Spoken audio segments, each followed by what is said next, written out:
let's just have a moment of communing with nature. Beautiful scene up in the mountains, lovely lake there. Just have a little bit of a rest. Because yes, AI is big and scary and threatening, but it turns out AI is also going to be a very deep partner of ours as we're learning in the next generation. In order to explain what's going on, I need to introduce two technologies that may be new to you.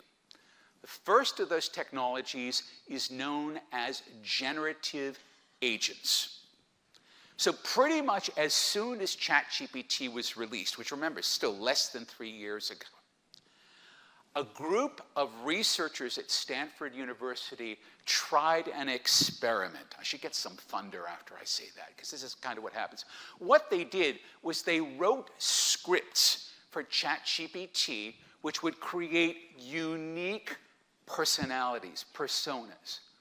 And they did this, and they created 25 unique personas, and then they asked ChatGPT in these 25 different instances to act out the script, to act out that character.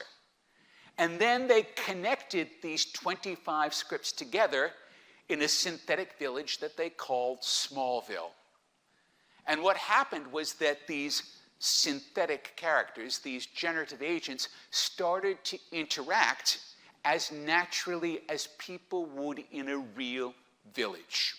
And this is what they were trying to see if they could do. Could they create a synthetic community out of an AI? And they were able to do this. And they said, okay, now that we've got that community going, let's try an experiment. And they put an idea into one of the agents' heads that they should throw a Valentine's Day party. And as soon as that happened, one of her friends responded and said, oh my God, great, a Valentine's Day party. I have this hot guy in town that I want to invite to the party. And so the party was going to happen. 10 invitations to the party went out. Now I want you to know, there's 25 people in Smallville. 2 people sending invitations. That means half of Smallville is somehow on the outs and not getting invitations to the party. That's the first thing to note. 10 invitations get out. 3 invitations get knocked back because those people have other things to do. Just like in the real world. So these generative agents have the capacity for us to be able to simulate real-world communities. And they're now taking this even further. They're seeing if they can simulate what happens with communities, with politics and economics and all sorts of things. These simulations are getting now more and more and more sophisticated. So that's what generative agents are. You think of them as kind of ginning up a room full of people and then making them go. That's the first technology. The second technology to take a look at is something known as generative worlds. Now, you know that beautiful natural scene that I showed you at the beginning of this section? It wasn't natural at all. It was generated by a system called Genie 3 by Google. Here's another example of Genie 3 doing a world that looks a lot more like a game. But again, just like ChatGPT, you type in a text prompt, and it does all of the rest of the imagining. And it does this in real time. It's not something that you have to go get the computer to work on for 2 days and then you have 10 seconds of video. This is happening in real time. So it can be used on demand, on the fly. Google makes one of these systems, but there are a number of these systems that are currently in the lab. Some of them you can download and run if you have a fast enough computer to be able to do it. This is an emerging technology, just as generative agents are an emerging technology.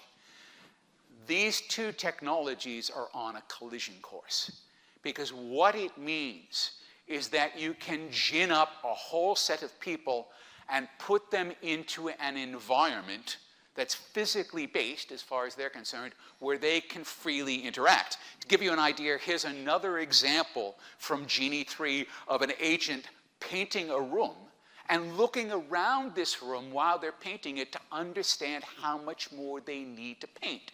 So they're treating the room as if it's real, but then it's not a real person, treating an unreal room as if it's real. So you take these generative agents with their qualities and their characteristics of community, and you put them inside of a generative world. When you do that, you create something that I call the Syntheverse. So this is now a new kind of, it's not quite a virtual world, and it's not quite a game world.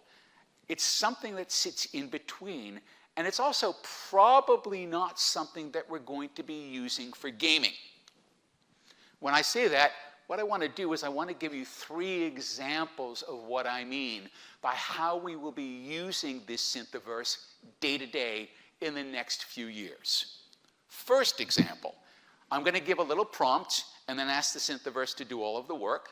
That first prompt is create a simulated hospital emergency ward, staffed with nurses and a queue of patients to be treated. I am a doctor. So what will happen is it will generate all of the generative agents for the nurses and the patients and the families of those patients, and probably a couple of other doctors. And the generative world will actually generate a full emergency room correctly laid out with all of the correct equipment in it. And then it will drop me as a doctor into that environment. I might be looking at it on a screen. I might be looking at it in virtual reality. It really doesn't matter at that point, because the interactions that I will have will be authentic.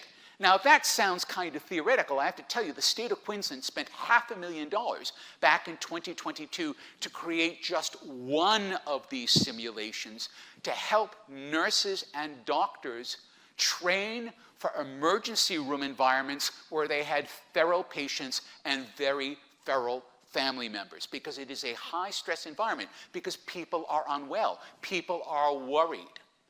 And what it allowed those doctors and nurses to do is it allowed them to rehearse their own reactions in those environments so they didn't react out of fear. It allowed them to be comfortable with how they could de-escalate these situations so that they could be the best humans that they could be at that moment. But again, $500,000 and they got one of these. With the Syntheverse, it's going to be a few pennies, hopefully. And you'll be able to turn out example after example after example, so people will be able to train themselves across a range of situations in very realistic circumstances. That's the first example of what we can do with the Syntheverse. Second example, are there any lawyers in the room? And I'm not asking that as a disclaimer, I'm just asking that out of interest. So anyone who went to law school, particularly if you're training to be a barrister, will have an experience of what they call moot court. Moot court is a fake courtroom. You go in and you argue a case in front of a judge, possibly with a jury, definitely with an opposing counsel. It's a huge thing.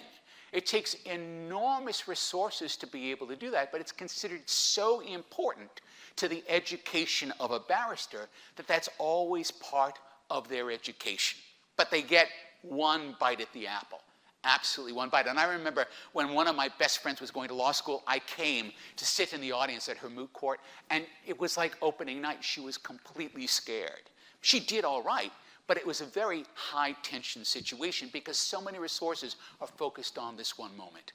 Using the Syntheverse with a very simple prompt, create the moot court, generate a tort, that's a lawsuit, argue for the plaintiff, I will argue for the defendant. With just that very simple thing, you've given the Syntheverse enough direction to marshal all of those resources synthetically to be able to drop you as a barrister into that environment.